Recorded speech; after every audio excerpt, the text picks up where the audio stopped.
Kamala Harris, for her part, she says she's got the momentum. Oh, so much momentum. Prepare thyself for all the momentum. One more day left in one of the most consequential elections of our lifetime, and momentum is on our side. Momentum is on our side. Can you feel it? We have momentum, right? Because our campaign has tapped into the ambitions and the aspirations and the dreams of the American people. We are optimistic and excited about what we will do together. And we here know it is time for a new generation of leadership in America. Well, I mean, it's always weird. She always says new generation of leadership in America, neglecting the fact that she's the current vice president of the United States. Also, for all the brat and all the joy, she is just so awkward. She's just straight from Veep. Here she was last night at the same rally, failing to get a chant started. Get out the vote. Let's get out the vote. Let's get out the vote. Let's get out the vote. Let's get out the vote. Let's win. Man, that's not even how. For a chant to work, it has to be rhythmic. That's it. Not good. My favorite moment, I think, from the closing of her campaign is when she actually attempted to stage a door knocking. I thought this was quite amusing. So she was going door to door in Pennsylvania, trying to show how she was putting in the boot leather. And it didn't go amazing. In fact, she shows up and on a hot mic, she is caught speaking to voters and asking them to go back inside their door so that she can be caught on tape door knocking them. Hey, Max. Well, I want a door knock. Oh, you want to do a door knock? Yeah, come on. Okay. You want us to go back inside and pretend that we're just to stage a door knocking? You had your hat on at the Penn State game in front of 111,000 people all day Saturday. Well, when that didn't work, she just bust down the door and then killed their pet squirrel or something. So that was exciting stuff. Meanwhile, President Trump, he was also claiming momentum as the evening closed last night. Here was President Trump last night. You know, we have a massive lead. I don't even like telling you that, to be honest with you. We have a massive lead. First time ever, a Republican was leading by a lot in early, but it didn't happen. The Republicans would always be way behind. They believe in going on Election Day, so we're going to let you go on Election Day, right? But they waited till the end always. Democrats would always have hundreds of thousands of votes, and then you either catch them or you don't. You never know what's going to happen. But Republicans have never been in the lead, and not like this. It's a big number. So we have to just get at, the ball is in our hand. We're at the 2-yard line, maybe the 1-yard line, but it's in our hand, and we put it over that. It'll be the biggest event maybe in the history of our country. Folks, using the internet without ExpressVPN, it's like taking a call on a train or bus on speaker for everybody to hear. Don't let your personal business become everybody's business. You know what's absolutely nuts? Your ISP, yes, the internet service provider you are paying every month, is tracking every single website you visit. They can legally sell all of that information to ad companies and big tech giants without even asking for your permission. That's exactly the kind of corporate government surveillance complex conservatives have been warning about for years. Those companies are literally profiting off your private data. They're doing it completely in the open.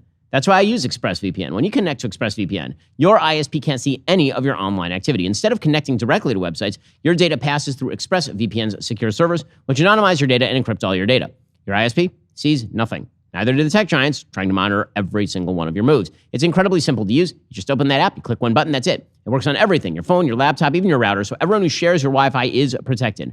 I use ExpressVPN every single day because I refuse to let big tech track everything I do online. In today's world of increasing digital surveillance, you need that protection as well. Secure your online activity today. Scan the QR code on screen, click the link in the description, or visit expressvpn.com/Ben Shapiro Show. By visiting my special link, you'll get an extra 3 months of ExpressVPN service for free. Doesn't like save money, right? Again, that's expressvpn.com/Ben Shapiro Show, expressvpn.com/Ben Shapiro Show to protect your data today. So let's talk about how the evening is actually going to go. First of all, you're going to spend it with us tonight over at Daily Web. And that's clear. You have to, right? I mean, it's going to be amazing. We'll spend the evening together. You will watch Michael Knowles get absolutely drunk as a skunk, mostly on his own giddiness. But let's talk about how this thing actually comes in. So first off, 7 p.m. Eastern, we start to get the early results as the polls close in Georgia, Indiana, Kentucky, South Carolina, Vermont, and Virginia. Now, the only 2 states in that list that actually kind of matter in terms of looking at how the election is going to come out are, of course, Georgia and Virginia. Virginia, the day of voting, Republicans will start with a big lead, and then Democratic votes are going to come in. It is a blue state. It is not really a purple state. Glenn Youngkin was able to sneak out a solid gubernatorial victory there, but it is really not a purple state anymore, Virginia. With that said, there may be some early indicators of exactly how Republicans are going to perform if they're outperforming in a place like Virginia. Meanwhile, Georgia's votes are going to come in fairly slowly. Georgia, of course, a big swing state. I think that one is in Trump's camp. I think he's going to win that. Half an hour later, North Carolina, Ohio, and West Virginia close. Now, it'll be fascinating to see what happens in Ohio. If you see somebody like Bernie Moreno, who's running a very, very close race with Sherrod Brown right now, emerge with a big victory, if he starts to really clock up some numbers in Ohio, which, by the way, I kind of expect. I was out with Bernie in Ohio. He's a great candidate. The state is on fire for Trump. They're on fire for Moreno. I think Moreno takes that seat. I think Sherrod Brown goes home. If he starts to rack up, say, not a 1 or 2 point victory, starts to rack up like a 4, 5, 6 point victory, that could be indicative of how things are going to go in some of the surrounding states, like, for example, Wisconsin and Michigan, which are, of course, in terms of proximity and constituency, relatively close. As far as West Virginia, that, of course, is a Senate seat that is going to go to the Republicans. That would be Jim Justice, who's going to win that Senate seat pretty easily. And then you get to North Carolina.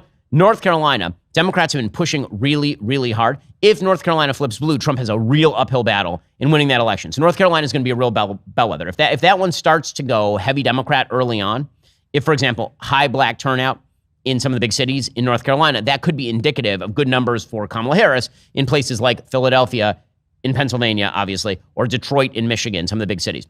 8 p.m., you get Alabama, Connecticut, Delaware, District of Columbia, Florida, Illinois, Maine, Maryland, Massachusetts, Mississippi, Missouri, New Hampshire, New Jersey, Oklahoma, Pennsylvania, Rhode Island, and Tennessee. Now, again, none of those states make a huge difference in this election. There's some big ballot initiatives in Florida that I voted against, 3 and 4.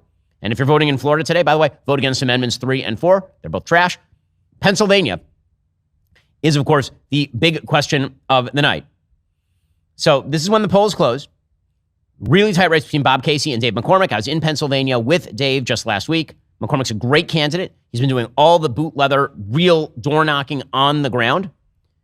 Pennsylvania is the biggest state in the country right now. So that is all closed by 8 p.m. 9 p.m. is when you get Arizona, Colorado, some Midwestern states. You get Wyoming, you get Montana. So some of these other, Montana closes at 10 p.m. Eastern.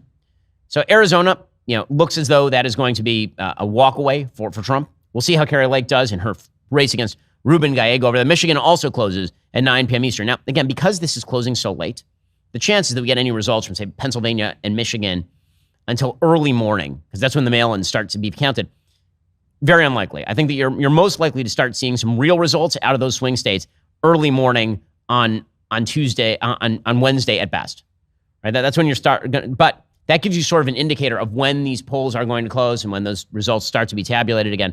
It just demonstrates how stupid our system is, that we're going to have to wait till Wednesday, Thursday to figure out exactly who's the president of the United States at a minimum. This thing could go all the way to Saturday, depending on how close the election is and how quickly those votes are tabulated. Are you tired of the lies and the twists of the mainstream media talking points? Yeah, me too. Join me in my newest series, Fact, where I dismantle and bring truth to this tiring mainstream agenda.